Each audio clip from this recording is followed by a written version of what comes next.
প্রিয় দর্শক, ধর্মীয় শাস্ত্রে খাবার খাওয়ার সময় কি কি জিনিস মাথায় রাখা উচিত সে বিষয়ে গুরুত্বপূর্ণ কিছু কথা বলা রয়েছে। কী ধরনের খাবার মানুষের জীবনের ক্ষতি করে এবং কোন সময়ে কোন দিকে খাবার খেলে মানুষের আয়ু কমে যায় ও কোন দিকে মুখ করে খাবার খেলে মানুষ সুখ শান্তি লাভ করে। বাস্তুশাস্ত্রে খাওয়ার কিছু নিয়ম বলা রয়েছে যা মেনে চলা খুবই জরুরি। তো চলুন সে বিষয়ে জেনে নেওয়া যাক। প্রথমত, অন্যের খাবার কখনোই খাবেন না। ভগবান শ্রীকৃষ্ণ বলেছেন, সুদামা যেভাবে বন্ধুর খাবার নিজে খেয়েছিলেন তাতে তাকে দারিদ্রতার মুখে পড়তে হয়েছিল।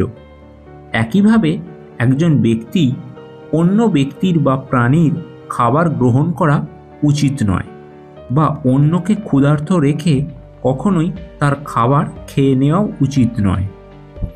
এতে তাহলে ওই ব্যক্তির দুঃখ, দুর্দশা, দারিদ্রতা জীবনে নেমে আসে, মা লক্ষ্মী তার গৃহ থেকেও চলে যায়। দ্বিতীয়ত, এবার জানব খাবার কোন দিকে মুখ করে খাওয়া উচিত। শাস্ত্রমতে পূর্ব দিকে মুখ করে খাবার খেলে ব্যক্তির মানসিক চাপ ও রোগ থেকে মুক্ত হন। তাই বাড়িতে কোনো অসুস্থ ব্যক্তি বা বয়স্ক ব্যক্তি থাকলে অবশ্যই তাকে পূর্ব দিকে মুখ করে খেতে দেবেন। এতে তার স্বাস্থ্যও ভালো থাকবে এবং শরীরও ভালো থাকবে। কারণ পূর্ব দিক উদীয়মান সূর্যের দিক।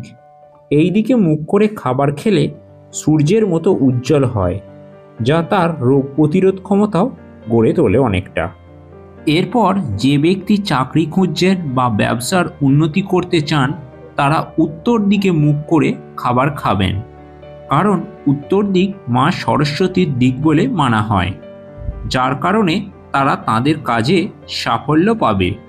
দক্ষিণ দিকে মুখ করে কখনোই খাবার খাবেন না, কারণ এই দিকটি মৃত্যুর দিক বলে বিবেচনা করা হয়।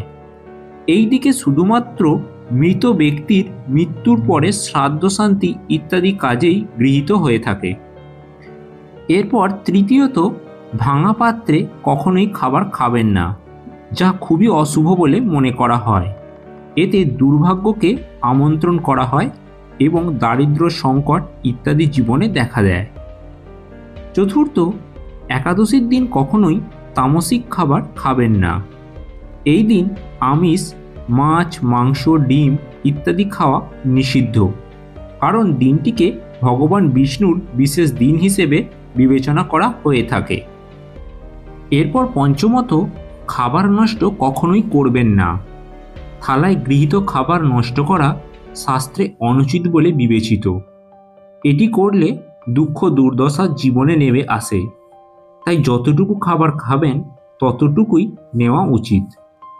আর যদি কোনো ব্যক্তি কারো সাথে ভোজন করে তবে তার খাবার শেষ না হওয়া পর্যন্ত উঠে যাওয়া উচিত নয়, অন্যথায় পূর্বপুরুষরা অসন্তুষ্ট হন ও পিতৃদোষ লাগে।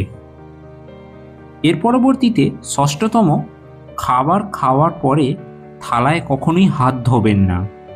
খাবার থালায় হাত ধোয়া মানে খাবারের অসম্মান করা, যা অন্নদেবী অন্নপূর্ণাকে অসম্মান করাও বোঝায়, এবং এটি একটি নিম্ন রুচির মানুষের বৈশিষ্ট্যের পরিচয় দেয়। তাই এটি ভুলেও করবেন না। সপ্তমত, বিছানায় বসে কখনোই খাবার খাবেন না। এটা করলে রোগের কবলে পড়তে হয়।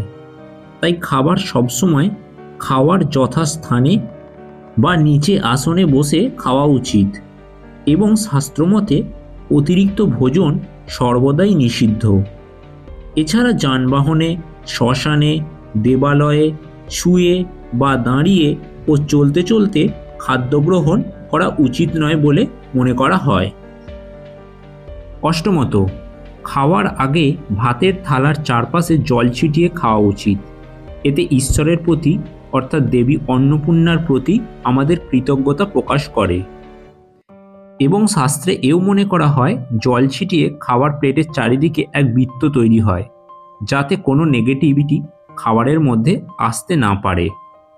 তো প্রিয় দর্শক, আজকের পর্বের আলোচনা এখানেই শেষ করলাম। ভিডিওটি ভালো লাগলে অবশ্যই লাইক, শেয়ার, কমেন্ট করবেন আর চ্যানেলে নতুন হয়ে থাকলে চ্যানেলটি সাবস্ক্রাইব করে রাখুন।